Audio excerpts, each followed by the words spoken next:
Hello everyone. Today in this video I'm going to be going through some tips for the general English external exam. I did Macbeth in 2024 when I was in year 12 and got a 24 out of 25 on the EA. And overall for general English I got a 95 out of 100. So hopefully I can give you some good tips, and then after that I'll be going through my general English. I believe this was probably my mock exam that I had memorized, and I'll be breaking it down basically to show you how to create your own general English essay for the EA as well. So let's get straight into it. So the first tip I can give you is to actually answer the question. Make sure that your thesis addresses the question, okay? And so that's probably my number one tip. It's my top advice for you. So really what that means is understanding the textual feature or idea in the question.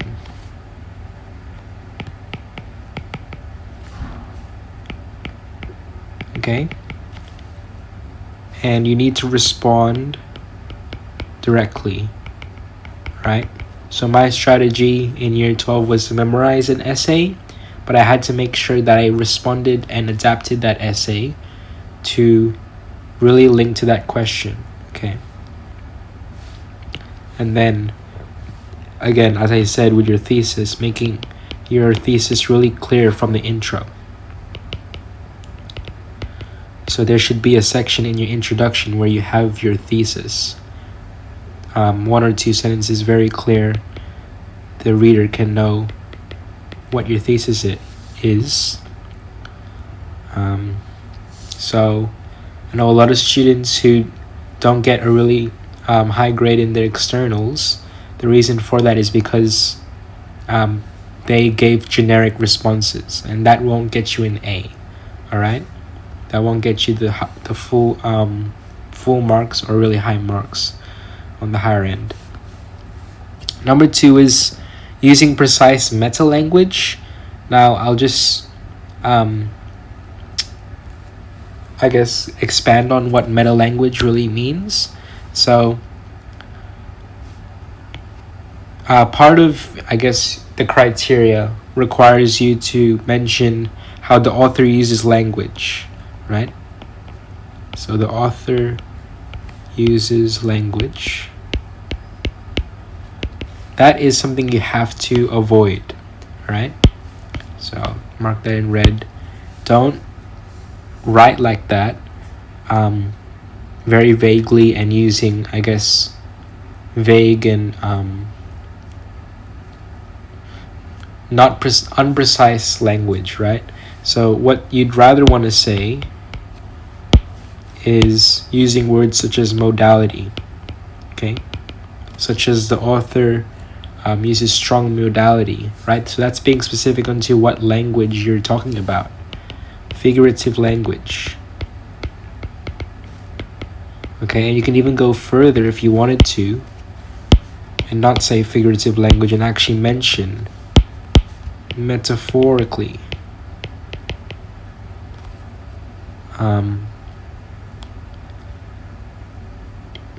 Foreshadows and those sort of words, to sort of change your language from being like the author uses this language to the author foreshadows or like metaphorically represents, So it's more of an action doing word rather than saying that the author uses this language, these textual features, So that's takes a bit of practice, but you really need to talk about in your essay. You need to talk as if you're really avoiding the vague phrases, being sophisticated, so that enhances your precision and that gives you better marks, right? So another example that you should avoid is of vague phrases like, this shows how the author feels. Okay, we don't want to have that. We want to avoid that. So instead, we can say the use of low modality in whoever's dialogue illustrates uncertainty, reinforcing the theme of ... Okay, so here you can see that we're using precise metalanguage because we're talking about not saying this shows how the author feels, but it's using language to illustrate something and reinforce therefore the theme of. Okay, so we have our feature. The feature illustrates what? So the meaning, and then reinforcing the theme of the so what part. Right?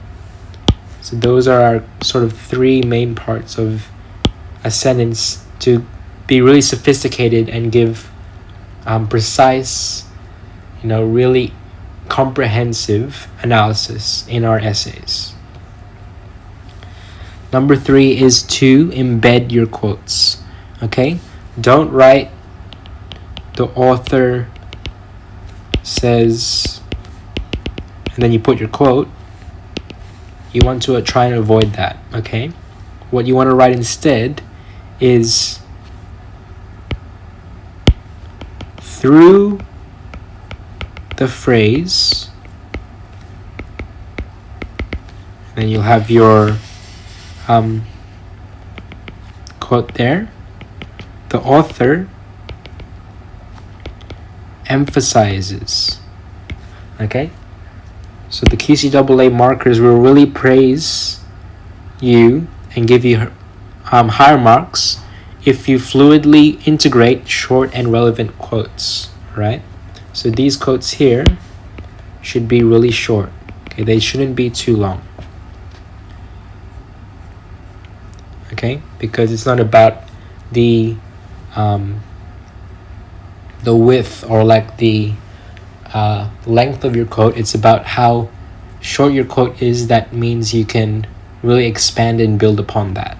Okay, and it also helps because you don't have to memorize long-ended quotes. You can just memorize some very few short quotes and really know how to expand upon them and use all their textual features and language devices to really talk about them into any topic or theme. Another one is to balance analysis and argument. Okay, although it's an analytical essay, we also want to see your argument on the topic or the question. Okay, so remember, with analysis, that's a lot with retelling the text and to analyze it, but you're not doing that in this essay. Okay, so remember, your goal isn't just to retell the text. It's to argue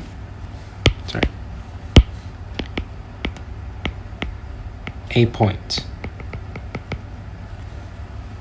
Okay, and so you need to make sure every paragraph has a topic sentence that is clear, uses evidence from the text, and then analyze effect of that evidence on the audience. Okay, so always linking it back to the audience, because then that forms your argument about how you believe, as the writer of this analytical essay, how you believe that this evidence in this text that the author uses, how does that impact on the audience? Okay? So that's really the key part, is that you need to analyze and not just describe. Alright, another thing, you need to make sure you plan during the, I think it's 15 minutes planning time. Alright? So you can even spend just 5 to 7 minutes planning before writing. Alright? So that can really be a good boost, but really, I'd really say to just use all your planning time to the maximum. Okay? So you really need to plan like a pro. So, use your structure. Right? So again, plan, intro, answering the question with a clear thesis. So you can start brainstorming or making your thesis in this planning stage. Okay, and then your body paragraphs. Looking ahead, making sure you have each one with one main idea and evidence and effect. And then your conclusion, obviously, no new evidence. Just summarize your stance. Okay, and we'll get to that when we break down my essay. Okay. Tip 6 is to don't forget your genre conventions. Okay, so again, this is just a typical general tip, right? So make sure that you know the features of analytical essays, right? Maintain formal tone, third person, so avoid I think, in my opinion, and use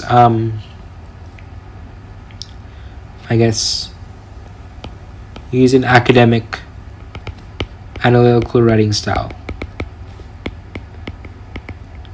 Okay, you need to show your best form of writing in this essay. And my last tip here is to know the syllabus objectives. Okay, so the QCAA markers, they assess you on the understanding of text and genre. Okay, so that's really about the context part of your paragraphs, and I'll get to that. Okay, and use of textual evidence.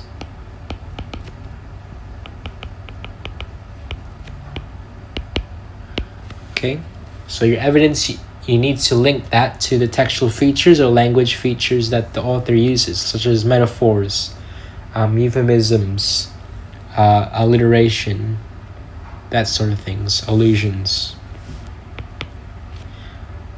And so also your analytical and evaluative skills. Okay, you need to give a value to your argument and to what extent your argument is fulfilled through the author.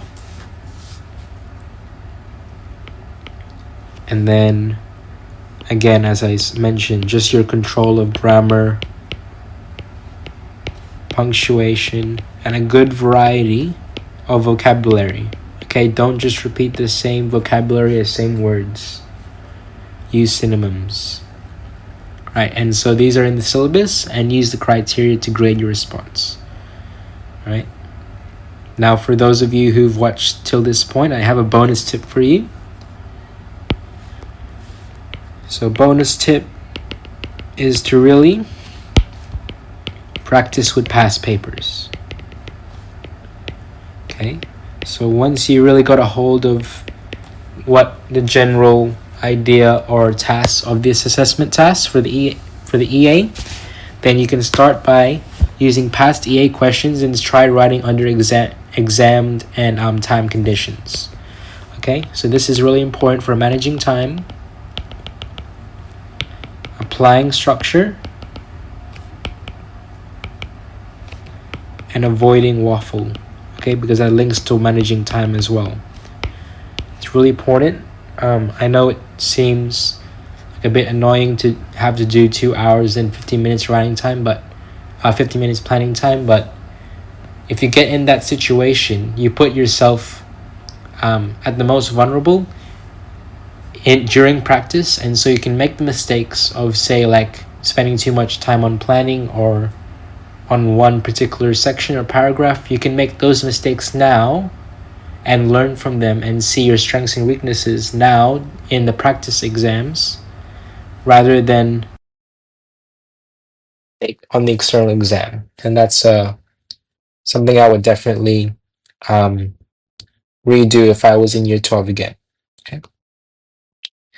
So now I'm going to be breaking down my mock exam that I got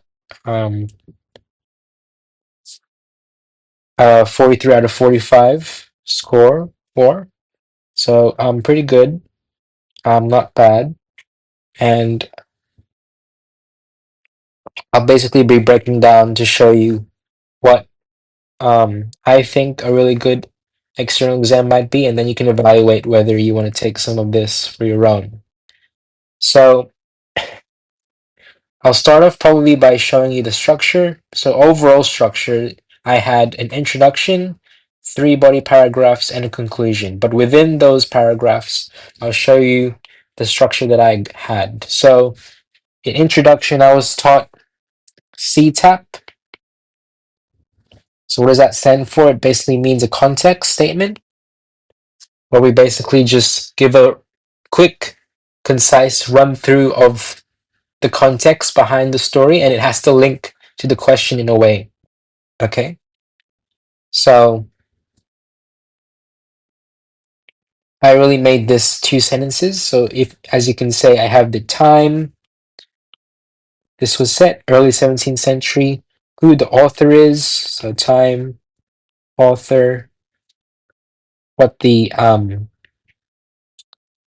name of text is, and remember in written, we make sure we underline the text because we can't obviously italicize when we're writing handwritten, so we underline to indicate that it's italicized. So always italicize the name of your text, and then we have a bit of some themes and a bit of contextual background as well. So I guess this links to setting. Okay. So as you can see from that first sentence, it's a really strong sentence because we're mentioning both time, author, name of text, and setting in pretty much, if you count how many words that is, that's probably like maybe 20 words. So pretty concise there. But then again, I go further. So in terms of the setting with political turbulence, we say like where exactly. Set in medieval Scotland. The play delves into themes. So now going again back into themes with an unsettling portrayal of social disorder. Okay. So again, just giving that context background of your introduction. Now that can essentially be the same. So you can just memorize that part and just maybe change a little bit of the themes or like specific settings to link better to your own question that you choose. And I guess with me memorizing this, it was really about choosing a topic that I thought personally was going to be a really holistic topic that can be adapted to any theme that the QCAA or that the mock would give me. And so I chose ambition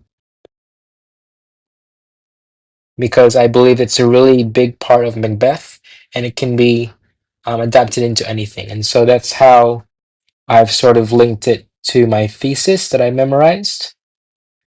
So the T part of the CTAP, structure for an intro, is thesis. So I would say Macbeth explores how unchecked ambition corrupts individuals and society alike, ultimately leading to moral decay and societal chaos. Okay? And so that thesis statement right there, just one sentence,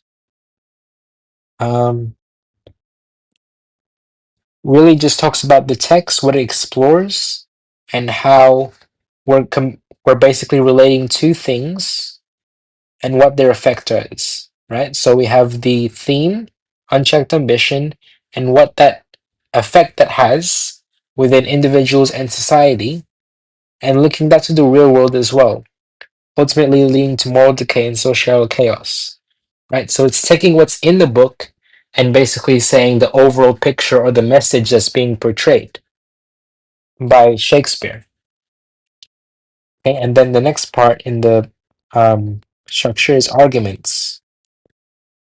So this is where you give your three body paragraph, basically arguments to signpost them and say that this is basically what I'm going to be talking about, like sort of a what do you call it, like a sneak peek, right?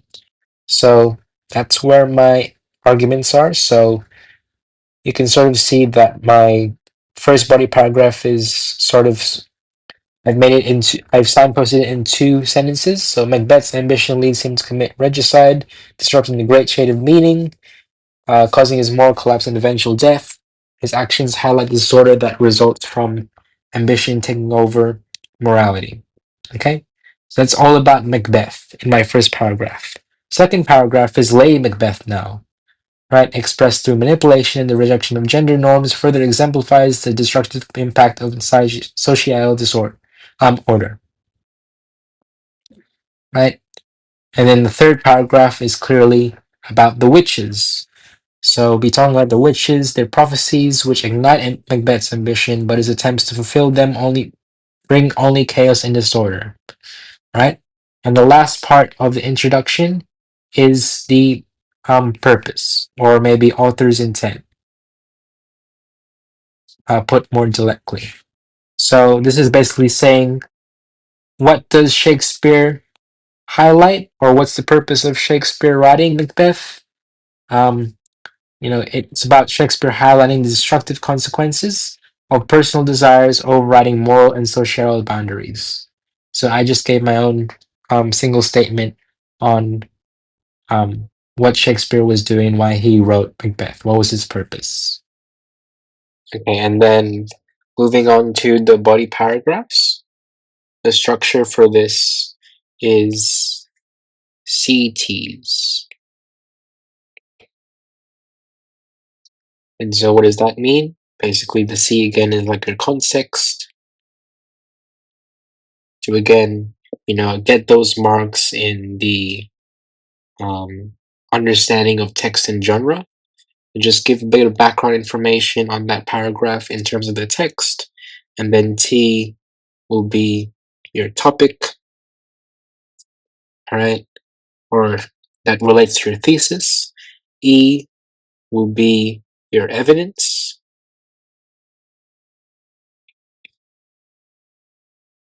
Sorry, E will actually be your explanation or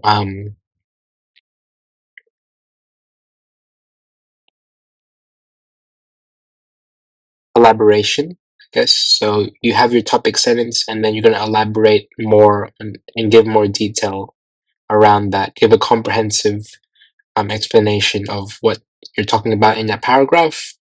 And then A is your arguments. Sorry, not arguments, my bad. A is aesthetic devices.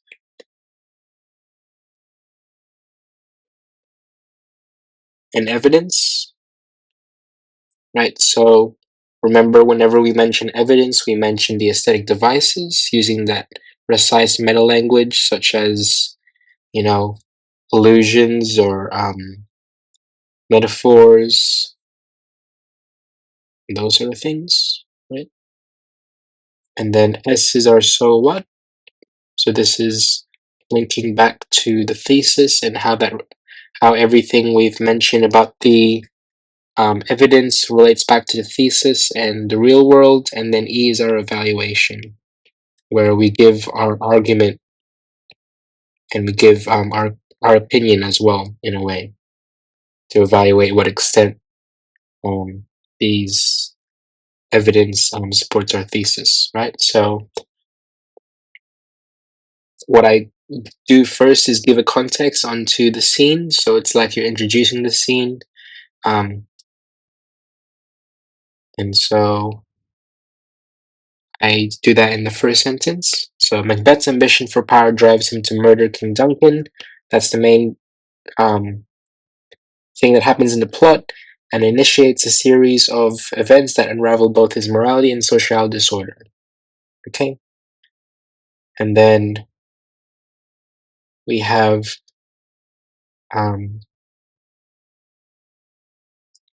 some more on the topic, right? So we have initially Macbeth is depicted as a noble warrior loyal to King Duncan, embodying the social expectations of a valiant subject, right? However, as he contemplates his rise to power, his ambition festers. Okay, so that's sort of another, it's sort of combined with the topic, context, explanation, and I guess once you sort of know the paragraph structures, really good writers will know how to, I guess, manipulate and adapt the structure to their own paragraphs and their own writing style, right? So you don't have to follow every part in order, but as long as they're there and it flows well, then that's what's most important, right? So we're talking about Macbeth as a whole, and then we talk about how he's changed. So initially, he's depicted as a noble warrior, but then as he contemplates his rise to power and, gets, I guess, like gets more prideful and, goes up further the ladder, he contemplates his rise to power, and that's where his ambition, which is looking back to the thesis of ambition, the topic, comes into play, right? And so it links it all together there with a nice context, topic, explanation, part of the paragraph. And then when we get straight into the evidence, we say in Act 1, okay? So it's a bit of a slight way to reference scene 3, slight way to reference where our quotes come from. Macbeth reflects on his fate. If chance will have me king, why chance may crown me without my stir, right? And so, that's I guess a extract of a quote during his monologue, and it I link that quote into what the meaning behind that is, right? So I'm starting to analyze that this quote showcases his initial hesitation. Okay? Yet by Act 1, Scene 7, his ambition pushes him toward disorder as he rationalizes the murder. I have no spur to prick the sides of my intent, but only vaulting ambition, which overleaps itself, right? So it's sort of taking what I've mentioned in the first part of the paragraph, where initially Macbeth is depicted as a noble warrior, right?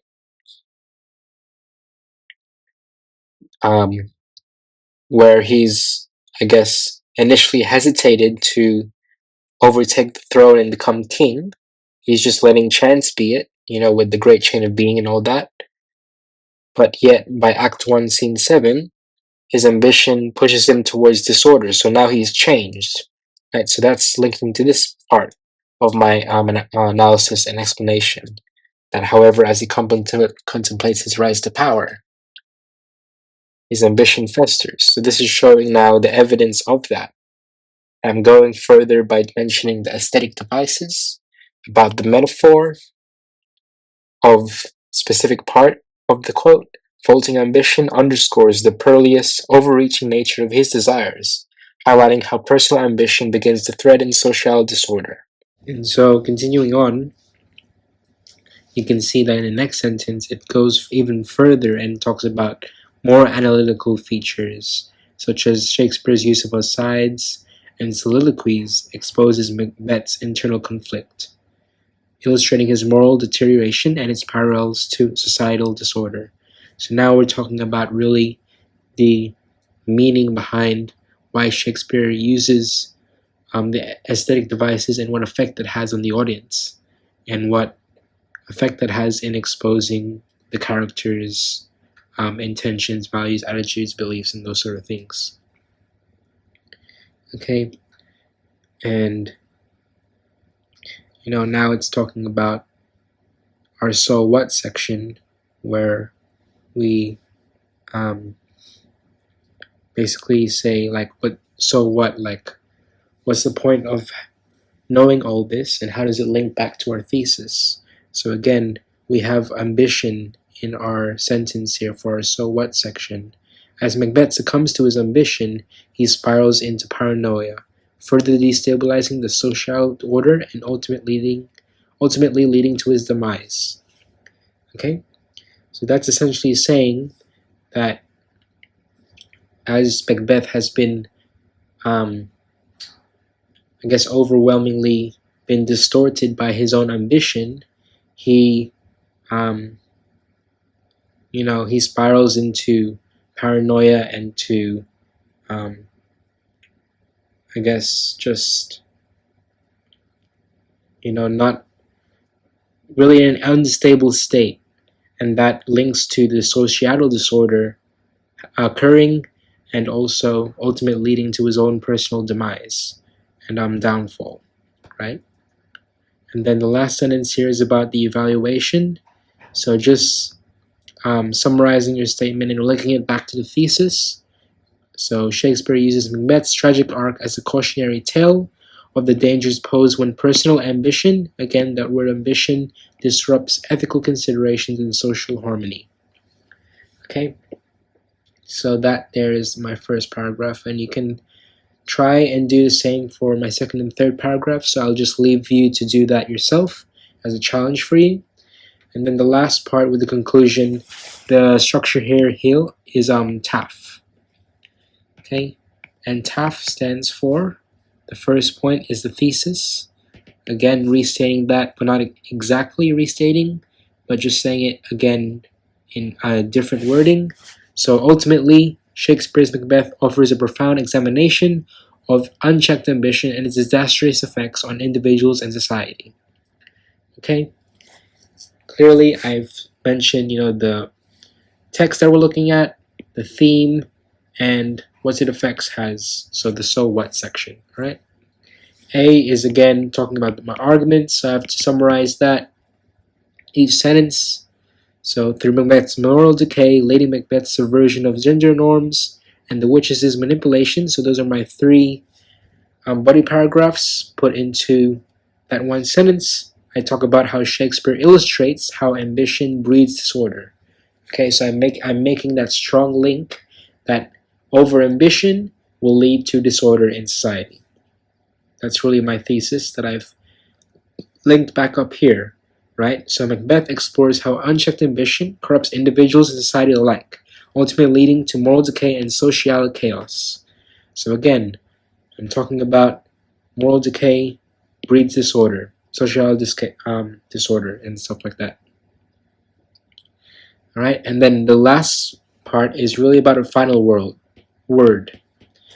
And this is where you give your own insights as a reader of this, and what you've sort of learned from the text that can sort of, I guess, spark an interest or more insight into further thought or thinking from the reader. So, for example, the play serves as a timeless cautionary tale. So now we're looking to the real world.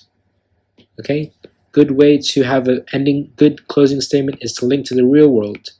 Like, why do we actually care about this? Why are we reading Shakespeare hundreds of years later in the 21st century? Because it is actually a timeless cautionary tale.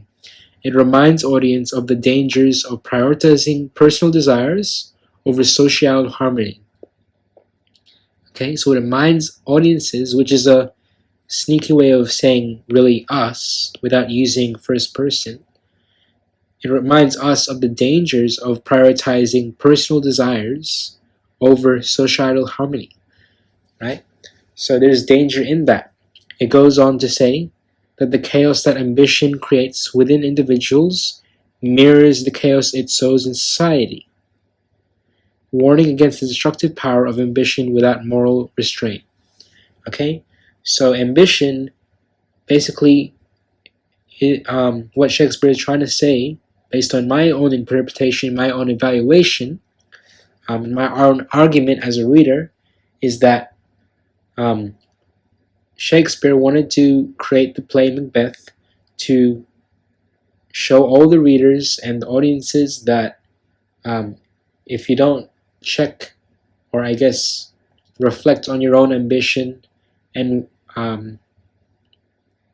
put a moral compass on that, then you're going to turn, basically, your whole world's going to turn upside down. You're going to go into downfall, and just basically your whole life will just go down the rails.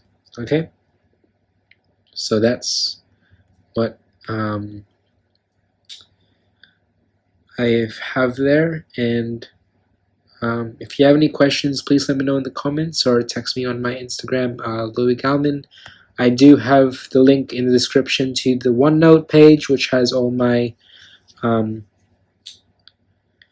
subjects for year 12, and also some other topics there that you're happy to, I'm happy for you to go through for your own benefit. Thanks for watching.